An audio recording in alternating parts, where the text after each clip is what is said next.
Seorang mahasiswa dari kampus ternama di Kabupaten Banyuwangi mengakhiri hidupnya. 1,5% mahasiswa di Indonesia mengalami gejala depresi. Berdasarkan survei yang dilakukan oleh Perhimpunan Dokter Spesialis Kedokteran Jiwa Indonesia atau PDSKJI pada kelompok umur 17 hingga 29 tahun mengenai kesehatan mental melalui swab periksa secara daring. Pada tahun 2020 hingga 2022 tercatat 75% dari jumlah 14.988 responden mengalami masalah psikologis.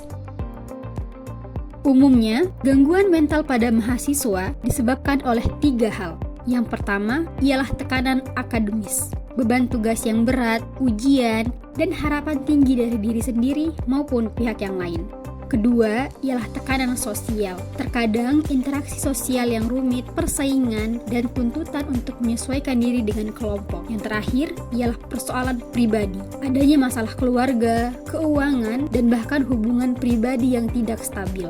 Namun, meskipun penting, banyak mahasiswa yang enggan untuk berkonsultasi dengan psikolog atau sekedar mencari bantuan. Mengapa demikian? Pertama, ada stigma sosial yang negatif terkait dengan gangguan kesehatan mental. Banyak yang merasa malu atau takut dianggap lemah jika mereka mencari bantuan. Kedua, masalah aksesibilitas. Tidak semua mahasiswa memiliki kemudahan akses untuk bertemu dengan psikolog, baik karena lokasi yang jauh ataupun biaya yang tidak terjangkau. Untuk mengatasi masalah tersebut, kami tim PKMKC Universitas Teknologi Yogyakarta di bawah bimbingan Ibu Lady Elsera Astrianti Eskom Mkom dengan Hefri Anesti Purnama sebagai koordinator, Faiz Fadilah,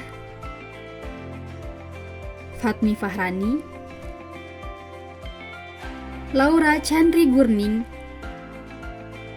dan Della Farika sebagai anggota.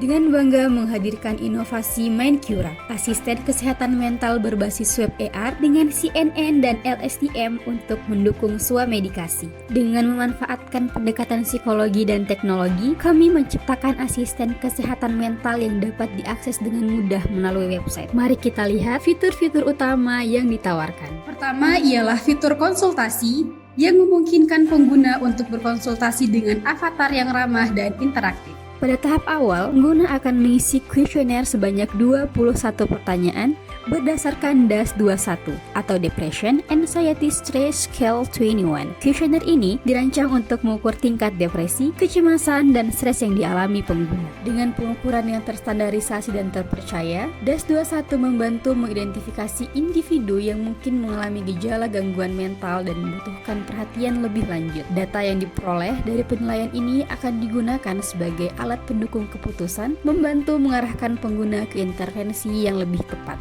Setelah mengisi kuesioner DAS-21, selanjutnya pengguna akan mendapatkan intervensi dari avatar dengan pendekatan DSM-5. Halo, saya Mira, asisten kesehatan mental Anda. Sekarang, mari kita mulai percakapannya.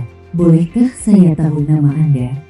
Yang merupakan panduan terstandarisasi untuk diagnosis gangguan mental, memastikan identifikasi gangguan berdasarkan kriteria yang diakui secara internasional, menjaga konsistensi dan akurasi penilaian. Dalam hal ini, digunakan untuk melihat sejauh mana kecenderungan pengguna pada masalah kesehatan mental. Avatar Mindcura menggunakan DSM-5 untuk mengenali gejala spesifik dan menentukan tingkat keparahan gejala dari ringan hingga berat. Ini membantu merekomendasikan langkah intervensi yang tepat. Selain itu, pendekatan ini juga menilai dampak gangguan mental pada fungsi harian seperti pekerjaan dan hubungan sosial untuk memastikan pengguna mendapatkan dukungan yang sesuai. Selain itu, kami juga menerapkan 3 pendekatan teknologi. Pertama, Convolutional Neural Network atau CNN untuk mengenali emosi pengguna berdasarkan raut wajah saat konsultasi. Kedua ialah Long Short Term Memory atau LSTM untuk mengenali emosi berdasarkan intonasi suara. Ketiga ialah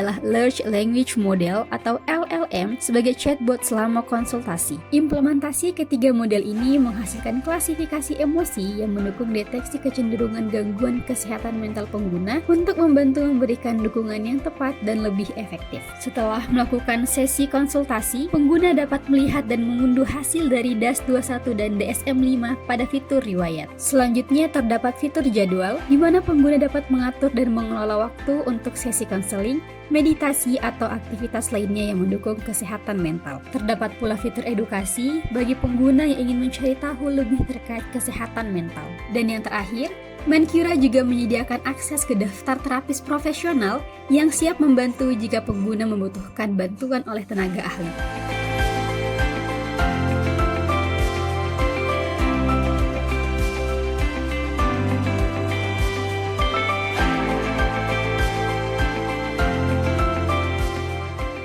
Untuk Mencura tuh unik ya. Kalau misalkan yang saya temui konsultasi kesehatan tuh melalui aplikasi, kita menghubungi dokter ataupun chatbot gitu. Mencura unik, dia menggunakan AI atau kita bisa berinteraksi langsung sama AI-nya. Jadi memudahkan kita tanpa harus ngetik gitu loh, tanpa capek-capek ngetik, kita harus udah bicara. Itu unik banget.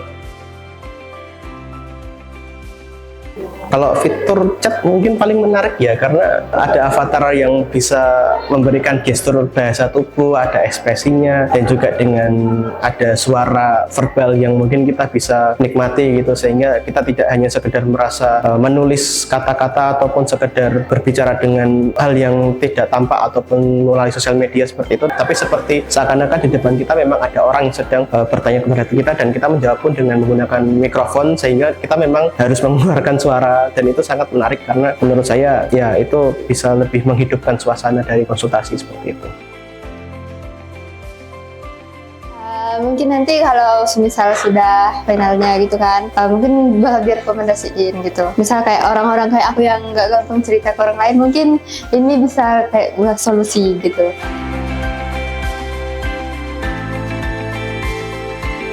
Kami berharap Mencura menjadi alat yang berkembang menjadi lebih baik dalam mendukung kesehatan mental. Semoga Mencura dapat membantu semua orang dalam mengelola stres, kecemasan, maupun depresi, serta meningkatkan kesadaran bagi masyarakat sekitar akan pentingnya kesehatan mental.